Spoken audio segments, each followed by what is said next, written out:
Animation has had a lot of great offerings this year, but I would have to say Night of the Zoopocalypse isn't really one of the better ones. I mean, this is a story that is definitely targeted toward kids, but it has this zombie premise, which is usually R-rated material. Not only that, this film is inspired by Clive Barker, the horror writer that created Hellraiser. Yeah. So I guess this is some sort of starter horror for kids?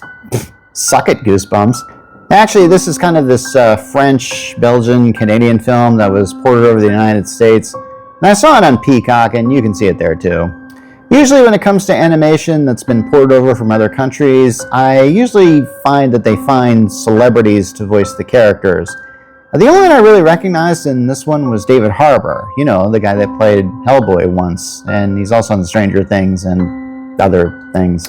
So what is the Zoopocalypse? Well, it begins with this meteor that crash lands in the middle of this zoo and infects all the corresponding animals, and they turn into these kind of gummy, slimy, somewhat zombie-ish creatures.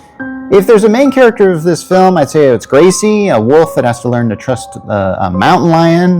They have to work together. He's the David Harbour character, and they got to stop this zombie plague together.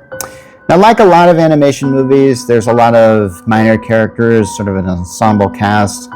I don't really think any of the minor characters ensemble come across as being very funny or memorable, though.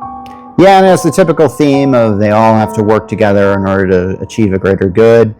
I would have to say I was just disappointed at the zombie cure plague.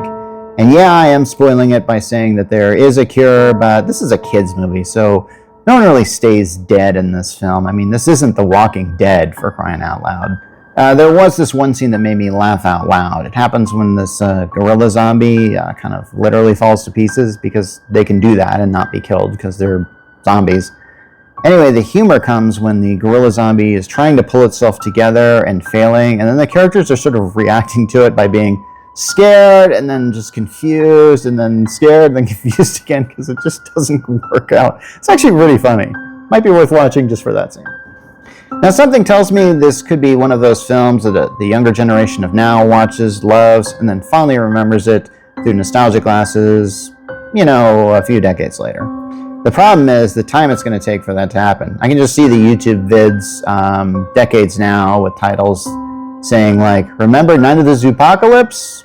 So, do you remember Night of the Zoopocalypse? That is, have you seen it? Did you like it? Let me know what you think.